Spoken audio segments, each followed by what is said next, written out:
Listen, I understand the positive spin, and I'm grateful for your presence in the studio because the Transport Secretary wouldn't come on the show, Heidi Alexander, even though she had committed to it on Friday. She pulled out at the last minute. Goodness knows why. You're not in the cabinet, so I'll go easier on you than I would do if you were a minister. But can we just be real here? This is the list of U-turns. Farmers' tax, income tax hike at 2025 budget, two-child benefit cap, benefit reforms, winter fuel payment, gang rape inquiry, WASPy women, national insurance hike, trans women are women. Oh, no, actually, they're not. They're men. Royal Mail nationalisation. We're now talking about an apparent U-turn on jury trials. It speaks to a government that is making it up as it goes along. You have to appreciate that. I bet voters in Hales Owen do say that to you on the doorstep. So I wouldn't accept all of those things are U-turns. And we are in a world that is a bit more volatile than it used to be. And I think everyone now accepts that the state of the public finances and the public services that the Conservatives left us was really bad. In that context, I think it's really important that we're listening and we're listening to the public, we're listening to stakeholders. Hang on a minute. OK, can we just get real? As far as our audience is concerned, Keir Starmer has become one of the least popular prime ministers in history. Both budgets have been widely derided as a disaster. We've got polling in the Sun, which I'll come on to, that people are still feeling the cost of living squeeze, even if they're meant to be well off. You can't possibly be sitting here arguing at this stage with an approval rating of -59 that the Prime Minister's been doing a good job. You can't be saying that. Would you prefer a government that pushed on regardless, despite the public view? Or would you like a government that is listening to stakeholders, including pubs, it's like the definition of Churchill, lurching from one disaster to another. That's the government we have. That's not what I'm saying. I think it's very important that we're listening to people, we're listening to stakeholders, and we're making adjustments to improve the situation. And as you said, pubs are going to be very happy with the change. I think farmers and the NFU was very happy with the change. So these are important things that we're doing. Marginally happy with the change, but it shouldn't have happened in the first place. Also now, do we move on to bailing out other parts of the hospitality industry? Hotels facing 115% increases. You're helping pubs. What about restaurants? What about hotels? Well, I haven't seen the data on that. But as I say, the Treasury is listening. Should she step in now and say, I made a mistake and correct that one too? For other parts of the hospitality industry? I think we have to go back and look like why we're here in the first place. We have a level of debt that's close to 100% of GDP that we inherited from the last government. Which any decision in any budget literally contributing to yourself, because you've got no plan to cut government spending over the next 5 years. In fact, it's going up. So all of this, we inherited this, but actually we're doing that. It's sort of trying to mislead the public. This constant blaming of the Tories for mistakes that have happened since the last budget. The last budget was only in autumn. What's it got to do with the Tories? Rachel Reeves cocking up this business rates hike. So I think we're in a very difficult public finance situation, and any changes that are made around that to try and plug the gap that we were left with, we're going to be unpopular. All right. And it's important that we're listening, and we've made a positive change here on this. All right, well, this isn't positive, is it? Look at these families that are featured in The Sun. A couple called Amelia and Jordan. Their household costs have gone up from 1,180 to 2,000. Another couple have seen a 60% increase in their household spending. Another couple, 77%. Pictured here with a disabled child. Overall voting intention, Reform 31%, Conservatives 23%, Labour 19%. And you're sitting here saying you're doing a good job. Oh, the cost of living is a real problem. And I speak to people all over Hales Owen and in other places that are really struggling. Welcome back, everyone. Today, we're diving into an interview that perfectly captures the chaos, confusion, and contradictions of the current Labour government.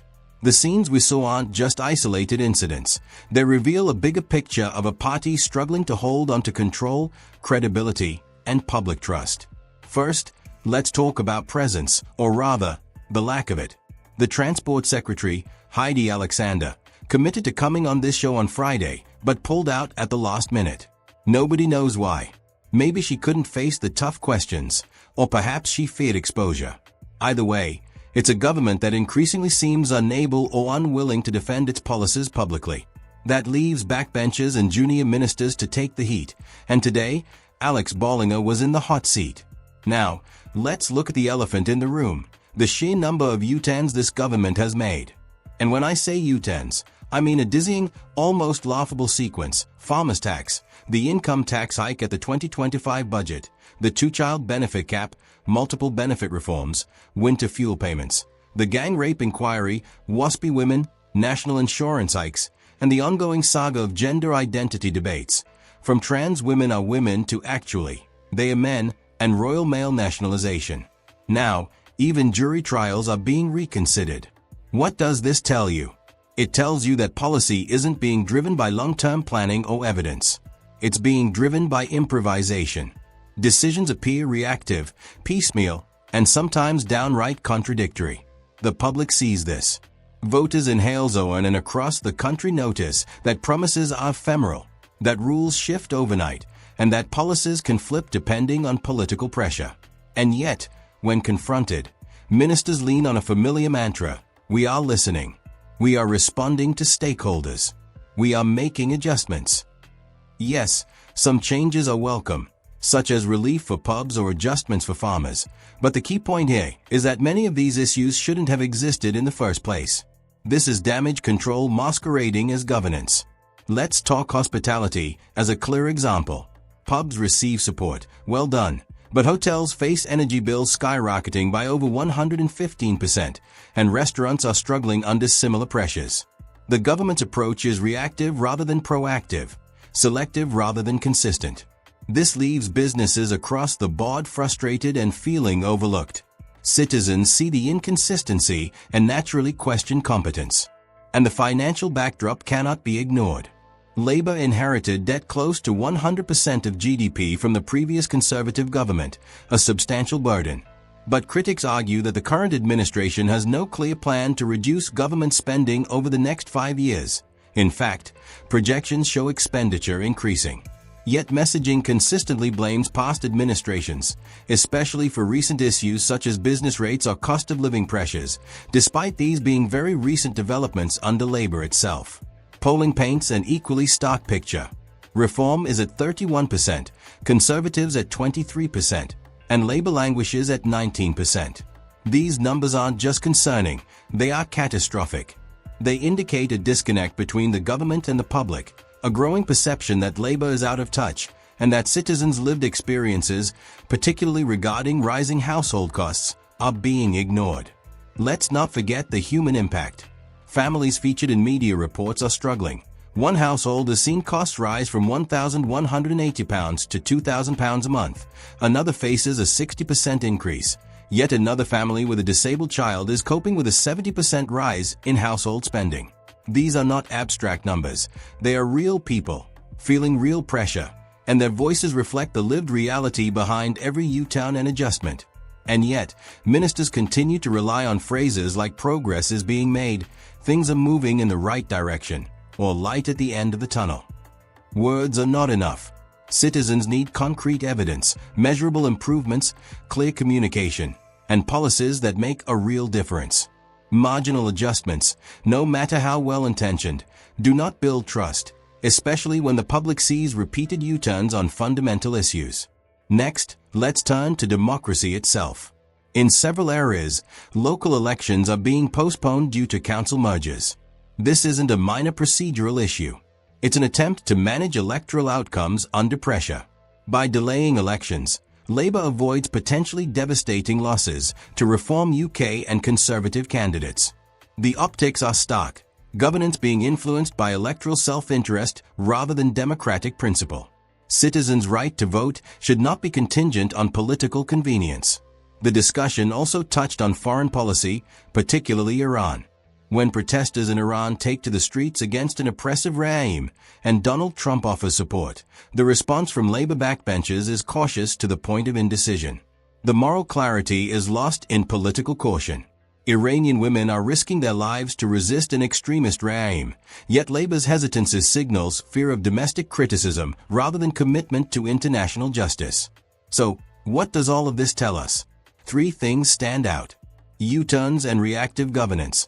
The government is constantly adjusting policies to respond to public backlash rather than planning long-term solutions. This creates uncertainty and frustration. Polling and public opinion.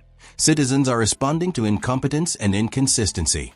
Reform UK surges, Labour declines, and public trust erodes, particularly among those feeling the impact of cost of living crises. Democracy and accountability. From postponed elections to hesitancy on foreign moral action, the government demonstrates a pattern of prioritizing political survival over democratic principle and ethical clarity. The takeaway is clear: words without action, incremental fixes without strategy, and selective interventions cannot substitute for competent governance. Citizens notice when policies are reactive, inconsistent, or self-serving. And in a democracy, this matters. Public trust, once eroded, is hard to regain. Ultimately, the interview with Alex Bollinger wasn't just about minor policy disputes. It exposed a government struggling to maintain credibility, manage finances, and navigate both domestic and international expectations. It showcased the challenges Labour faces not just in governance, but in reconnecting with the electorate and demonstrating clear, principled leadership. The lesson for viewers is simple: pay attention. Citizens are not powerless. Question policies. Demand transparency. Recognize when governance is reactive instead of strategic. And understand the long-term consequences of U-turns, mismanagement, and selective intervention. So, what do you think? Are these U-turns evidence of a government genuinely listening, or government scrambling to avoid political catastrophe? Are postponed elections about efficiency, or about fear of losing power? Let me know your thoughts in the comments below. And of course, if you want to see more in-depth political analysis and commentary like this, hit the like button, subscribe, and ring that notification bell so you don't miss a single video. Stay informed, stay critical, and always question what you're being told. Because in times like these, paying attention is more important than ever.